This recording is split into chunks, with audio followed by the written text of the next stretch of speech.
For the last few years, every major AI conversation has been about chatbots and language models. In 2026, the industry's attention is shifting towards something harder, teaching AI to actually move through and act in the physical world. This is called physical AI, and many researchers and investors now consider it the next major platform shift after the LLM boom. This video breaks down what physical AI actually is, why it's so much harder than building a chatbot, and where the technology genuinely stands right now. Let's get into it. First, let's define what physical AI actually means. Physical AI refers to AI systems, most visibly robots, that combine perception, reasoning, and physical action to operate in real-world environments. The core technology behind this is something called a Vision Language Action Model, or VLA model for short. A VLA model integrates computer vision, natural language processing, and motor control into one system, allowing a robot to interpret what it sees, understand an instruction given in plain language, and translate that into physical movement. NVIDIA has been especially influential in popularizing physical AI as a category, and their framing rests on three pillars: simulation environments for generating synthetic training data, foundation models like Project GR00T built specifically for humanoid robots, and specialized onboard compute chips designed for real-time robot inference. Now, here's the central question the entire industry has been trying to answer: does robotics follow the same scaling laws that made large language models so powerful? With LLMs, a consistent pattern emerged: more training data and more compute reliably produced smarter, more capable models. For years, it wasn't clear whether the same would hold true for robots trying to physically manipulate the real world. That changed with a study called the Ego Scale paper, published in February 2026, which provided the first strong empirical evidence that robotics foundation models follow similar data-driven scaling laws to LLMs, meaning policy performance improves predictably as pre-training data increases.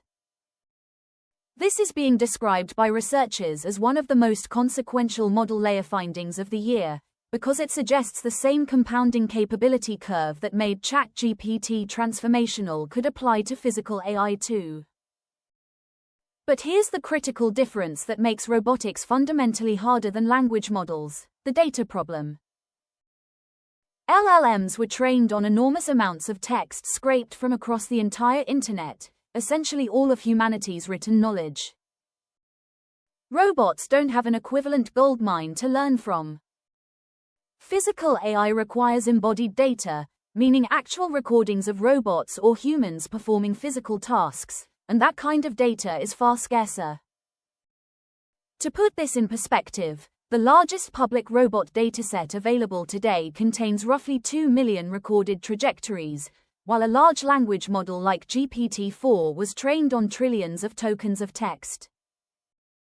Researchers estimate this data gap is somewhere between 1,000 times and 1 million times smaller for robotics compared to language, which explains why a language model can write convincingly about something it's never directly seen, while a robot struggles to fold a single type of towel it hasn't encountered during training.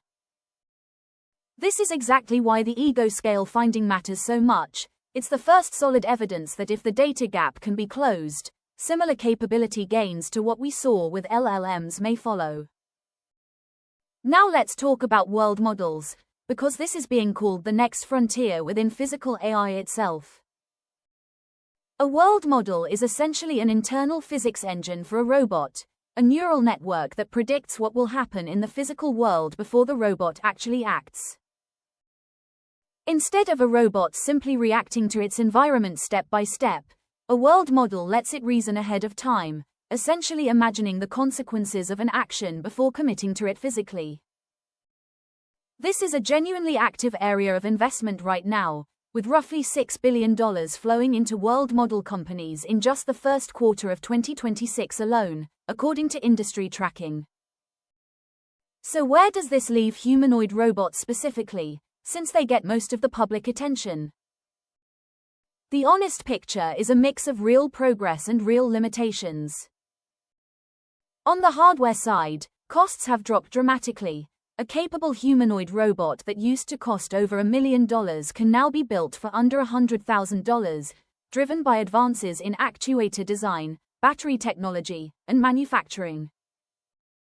Companies like Figure AI are running real industrial pilots, including inserting sheet metal parts into fixtures on BMW's actual assembly line, a task that requires millimeter-level precision.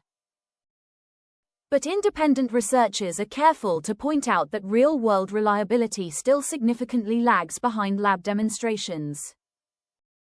One widely cited example: systems that achieve 95% accuracy in controlled lab environments can drop to around 60% accuracy in messy, unpredictable real-world conditions. Robotics pioneer Rodney Brooks has been particularly blunt about this gap, cautioning against reading too much hype into flashy demo videos without accounting for how much harder reliable, repeated real-world performance actually is. Interestingly, in real deployed warehouse settings today, specialized, purpose-built robots are actually outperforming general-purpose humanoid designs, since a task-specific machine, like a robot built just for unloading shipping containers, tends to be more reliable than a general humanoid trying to do everything. So what's actually driving the massive investment into this space, if reliability challenges remain? A major factor is demographic urgency. The global workforce is genuinely shrinking, particularly in countries like China, Japan, South Korea, Germany, and Italy, creating labor shortages that pure automation of the old, scripted kind hasn't been able to solve. This has turned physical AI into a matter of long-term economic necessity for several major economies, not just a speculative technology bet.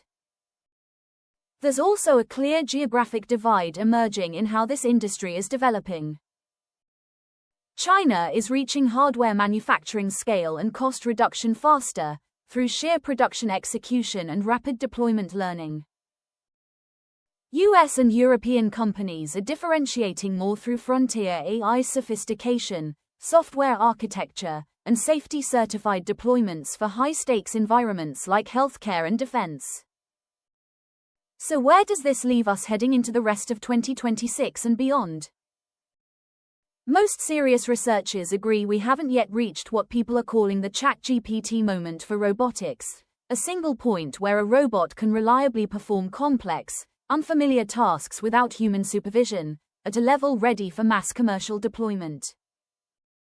But the underlying signals, the ego-scale scaling results, the rapid hardware cost reductions, and the sheer scale of capital and research talent now flowing into the field, all suggest the industry believes that moment is now a matter of when, not if. That's physical AI and robotics as the next frontier explained. If you found this useful, make sure to subscribe for more tech deep dives, and I'll see you in the next video.